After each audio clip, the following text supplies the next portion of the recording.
¿Por qué es precarizante el mecanismo de contratación de docentes por horas?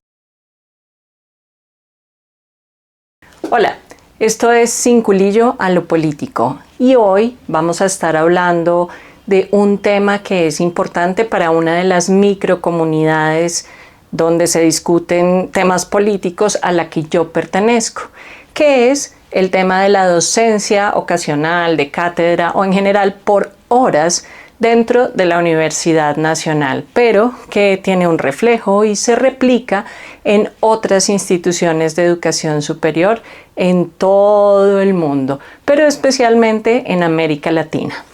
Vamos a ver qué tenemos por decir. Hoy les voy a contar desde mi visión cuál es la relación entre micropolítica, políticas públicas y complejidad del tema de la precarización docente, especialmente en la educación superior, en el mundo entero, en el caso de Colombia, a esa comunidad a la que yo pertenezco, que es la Universidad Nacional.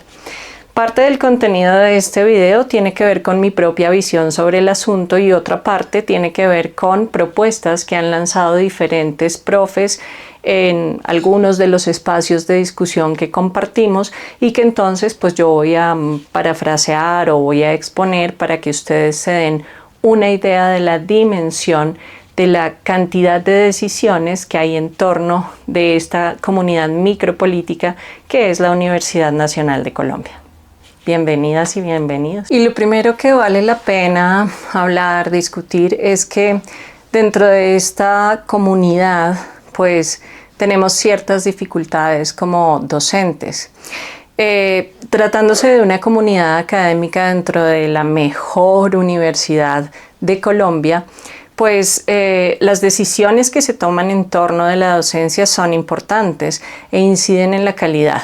Aquí hay un tema de comunidad que se comporta a partir de mecanismos de micropolítica, es decir, que esas pequeñas decisiones son importantes para incidir, pero también hay una relación respecto de la política pública y la complejidad. Es importante señalar que desde la micropolítica, pues las y los docentes en la Universidad Nacional a hoy 2024, sumamos cerca del 70% del cuerpo docente de la universidad. Sin embargo, no tenemos ni voz ni voto en algunos escenarios. Todas estas condiciones se visibilizaron en el último paro que hubo en la universidad y que nos puso a pensar a muchas personas cuál era nuestra condición laboral específicamente. Hay dentro de la universidad algunos escenarios de representación, como por ejemplo la representación docente. En el caso de las y los profes que estamos contratadas y contratados bajo el mecanismo de docencia ocasional o de cátedra o de prestación de servicios y en general que estamos por horas trabajando en la Universidad Nacional, no tenemos la posibilidad de votar para poder elegir esa representación docente. Luego entonces, además de la participación que haya para escoger a estas y estos profes que eventualmente nos representen, pues cerca del 70% del cuerpo docente de la Universidad Nacional se queda por fuera de la posibilidad siquiera de decir si estamos de acuerdo o no. Hay asuntos puntuales dentro de la comunidad docente que trabaja por horas en la Universidad Nacional que indican que dentro de nuestra comunidad académica algunas cosas están pasando, por decirlo menos, de manera un poco rara. Por ejemplo, la mayoría de las y los docentes no tenemos un espacio en la suite contratada por la universidad para compartir materiales con nuestros estudiantes, es decir, no tenemos acceso a un espacio en la nube con una buena capacidad que a través de la cual podamos interactuar con las y los estudiantes. Pero adicionalmente recibimos un pago por nuestros servicios, en el mejor de los casos, durante 8 meses del año. Los otros meses tenemos que hacernos cargo de diferentes formas para obtener remuneraciones que nos permitan continuar con también la actividad docente. Hay otros temas como que, por ejemplo, nuestra producción académica no se toma en cuenta al momento de establecer la remuneración que nos van a dar dentro de la universidad. En ninguna de las modalidades de contratación, aunque pues en la universidad se hacen esfuerzos como por aumentar la cantidad de remuneración que recibimos por nuestros servicios docentes. No obstante, todos los mecanismos que tienen que ver con la política pública de ciencia y tecnología pues están fuera de nuestro alcance. Por otra parte, cuando nos hacen contrataciones por prestación de servicios, usualmente el objeto contractual es un objeto que nos describe como conferencistas. Este es un problema serio porque cuando vamos a competir por plazas de planta de un tipo de contratación más estable, pues las conferencias no nos cuentan exactamente como horas de clase, que es lo que precisamente en esos contratos o en esas convocatorias de concurso pesa más. Así que además nos están poniendo en desigualdad de condiciones de competencia frente a otras y otros profesores. Aunque tenemos perfiles altamente calificados, estamos dependiendo de una burocracia y sobre todo de una burocracia en donde se toman microdecisiones de micropolítica en esas comunidades que se salen de nuestras manos. Así seamos grandes profes, en realidad tenemos que estar, en Colombia se dice lagarteando, para que nos renueven los contratos. Por otra parte, aunque muchas y muchos realizamos procesos de investigación, esa investigación en nuestro caso no está remunerada. Es como al gratín, es como ad honorem y pues aunque buena parte del conocimiento que investigamos lo ponemos a disposición de nuestras y nuestros estudiantes en clase, las universidades en general no están reconociendo esos esfuerzos. En el caso que se reconozca una remuneración por investigación, esa remuneración por investigación realmente depende de que investiguemos de la mano con profes que son de planta. No lo podemos hacer de manera autónoma, así el tema o lo que vayamos a hacer sea absolutamente brillante. Y hay asuntos pequeños, pero particularmente dicientes de las tensiones que hay allí en decisiones de micropolítica en el caso de docentes que trabajamos por hora en instituciones de educación superior. En el caso de la Universidad Nacional, por ejemplo, no tenemos carnets que nos identifiquen como docentes dentro de la universidad, o si nos llegan a dar esos carnets de identificación, pues esto pasa cerca del final del semestre. Eso no sería un problema tan relevante si no fuera porque con esos carnets y con esa identificación podemos acceder a servicios de bienestar, como por ejemplo en recreación o salud incluso, o campañas, o también, por supuesto, y que es lo más importante, el acceso a la biblioteca, sobre todo el préstamo de materiales de biblioteca, para mantener actualizados a nuestras y nuestros estudiantes en el último material de referencia que tengan disponible en cada uno de los campus. La situación desde la comunidad que le estoy describiendo pues puede verse reflejada y repetirse en otras instituciones de educación superior, incluso privadas. En realidad la situación está emergiendo en distintos escenarios y son escenarios que tienen que ver con cómo estamos estructurando la política pública, en este caso en Colombia, pero que tengo noticia que pasa de manera similar en otros países de América Latina. Cuando hablamos de la política pública de educación, pero especialmente de la educación superior, vamos entendiendo que hay como dos grandes vertientes desde las que podemos leer esa política pública. Una es el acceso, es decir, como la cantidad de estudiantes que pueden acceder a la educación superior, y la otra es la calidad. En general, todos los gobiernos o la mayoría de los gobiernos deciden apostarle más fuerte y poner más parte de sus presupuestos en el acceso, porque pues estamos deficitarias y deficitarios en términos de la cantidad de personas que pueden acceder a la educación superior, y esto se entiende. Pero la calidad es un asunto importante dentro de la educación, porque pues usted puede ir a una institución de educación superior, pero pues el conocimiento que está recibiendo puede que esté desfasado de su expectativa. ¿Y por qué le hablo de la expectativa y no necesariamente de lo que busca el mercado? Bueno, precisamente la política pública de educación superior en Colombia desde la década de los 90 del siglo pasado, pues ha girado en torno de la mercantilización del saber o del conocimiento, o ese ajuste que se espera exista de una relación muy intrínseca entre el saber y la productividad. Y es cierto que uno usualmente accede a la educación o busca un saber nuevo para poder obtener mejores remuneraciones a partir de su saber.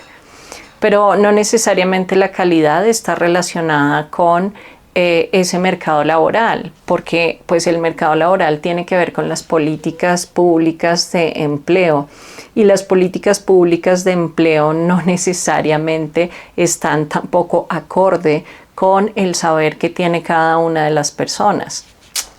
Esto, como en palabras castizas, es: usted puede tener un montón de conocimiento y al final le tocó irse a conducir Uber o a conducir un taxi porque pues no encontró el mercado, o el mercado sencillamente le estaba pagando mucho menos que lo que usted se pueda ganar en esas otras actividades. Así que dirigir la atención de la política pública exclusivamente a la mercantilización del saber, pues podría ser solamente una manera de ver esa política pública de calidad en la educación superior, y no necesariamente estaría cumpliendo con las expectativas de lo que cada persona está buscando al acceder a esa universidad o a esa institución de educación superior. Pero adicionalmente, lo que pasa con esa mirada de calidad es que en situaciones en las que los recursos siempre son escasos, pues se empiezan a privilegiar o a priorizar asuntos para que el dinero alcance. Y en ese dinero y cómo alcanza el dinero, pues las y los docentes que estamos por horas terminamos siendo en buena medida el grupo de las comunidades académicas más afectado, porque entonces para que los recursos alcancen, para dar mucho acceso y para tener como esa cantidad de cubrimiento, a las y los docentes que trabajamos por horas, pues o no nos aumentan los ingresos o las remuneraciones, o nos mantienen en condiciones sumamente precarizadas como para hacer caja, como para hacer el equilibrio de ese dinero. Y esta es una situación terrible.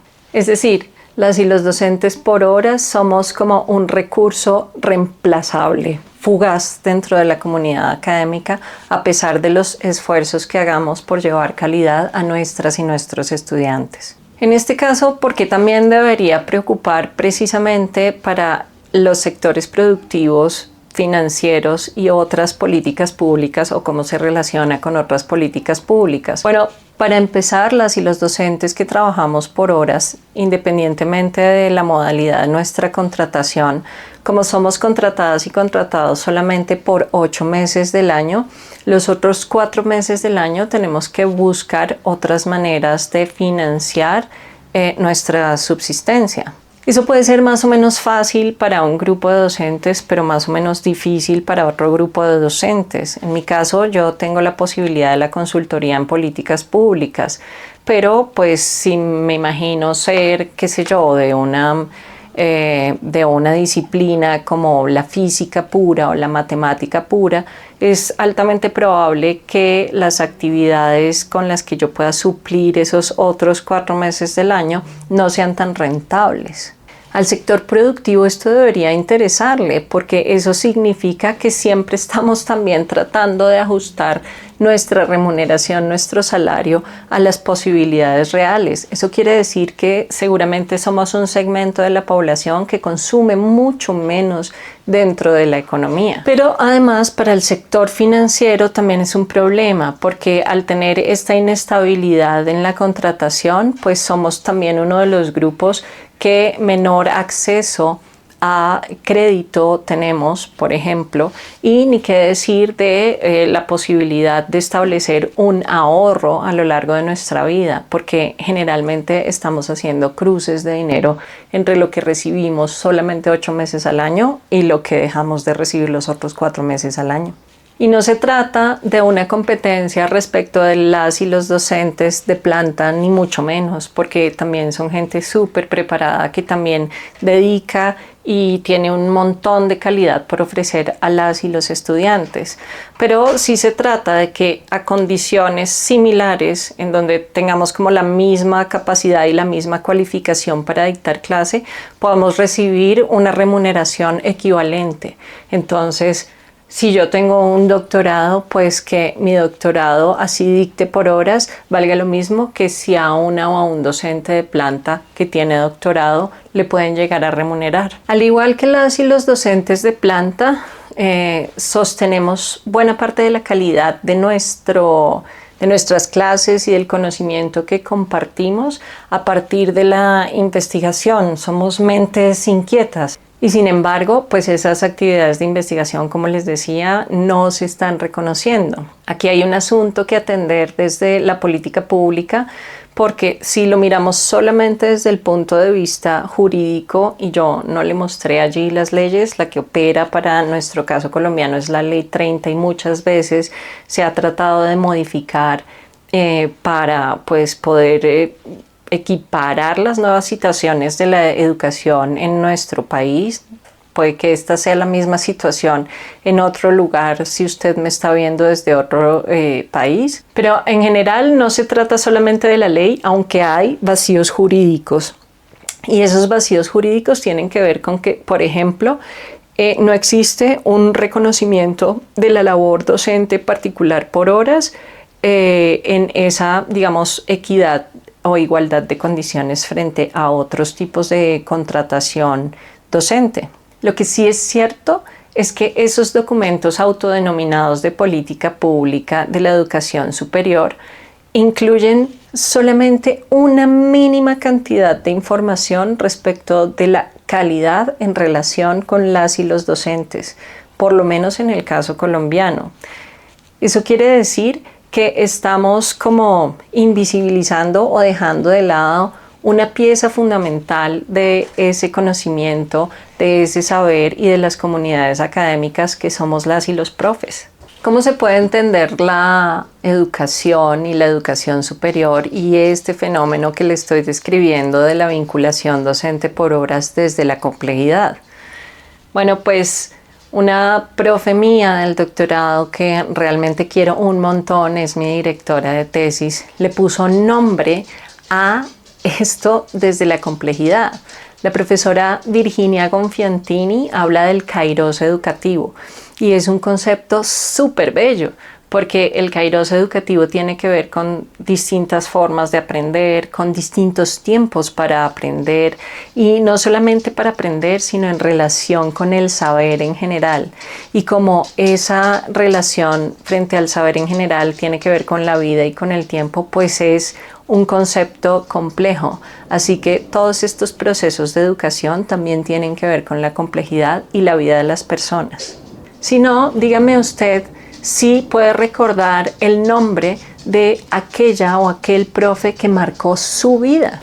Y creo que todas y todos tenemos una o un profe que en diferentes momentos de nuestra vida nos marcó la existencia y tal vez incluso hayan definido qué decidimos ser en el futuro o qué decidimos ser en nuestras vidas. Sobre la complejidad hay una reflexión que hizo un profe en una de esas comunidades en las que estoy metida, que en realidad es un chat, y decía como es tanto así nuestra condición de precariedad que pareciera que tenemos negada la posibilidad de establecer una familia. Y alguien contestó como esto es increíble porque realmente nos fuimos muy lejos, quiere decir que nos están ejerciendo un control biopolítico, el biopoder del que hablaba Foucault en el ejercicio de nuestra profesión, en el ejercicio de nuestra vocación docente.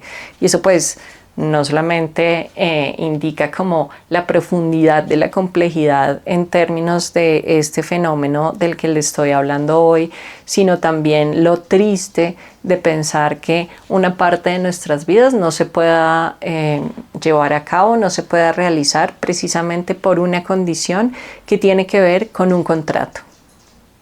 Y bueno, para cerrar, no todo está perdido, esa es la verdad. Tenemos mecanismos para poder hacer y para poder incidir. Realmente cuando vemos que las microcomunidades docentes en el marco de las políticas públicas en un tema que es complejo como este del saber, pues se torna complicado, podemos tratar de desenredar la pita. Uno de los primeros tips y de las primeras cosas que deberíamos hacer es entrar en la discusión.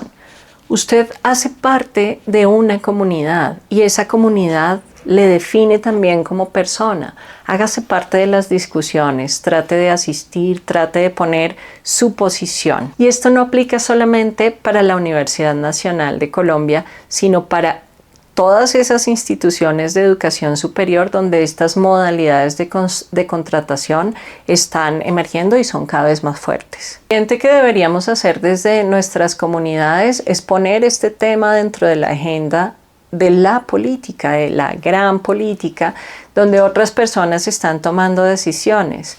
Que se sepa en esas instancias la condición de precariedad a las que estamos sometidas y sometidos, buen número de las personas que compartimos nuestro conocimiento en la educación superior y de la que probablemente depende buena parte de la calidad de lo que estamos ofreciendo en nuestras sociedades. Por supuesto, tenemos que extender el diálogo a otras comunidades, relacionarnos con otras personas que, aunque no estén en la misma situación, sí puedan entender lo que está pasando con las y los docentes que tenemos estos tipos de contrataciones por horas. Por ejemplo, las y los profes de planta. En la Universidad Nacional se están adelantando procesos con ASPU, que es el Sindicato de Profesores Universitarios, y que justamente está tratando de interpelar para que al menos en la comunidad académica de la Universidad Nacional se empiece a tomar en cuenta nuestra voz. Todavía no tenemos voto. Y eso quiere decir que hay que empezar a llevar este tema un poco más allá. Es el momento de tomar decisiones sin culillo.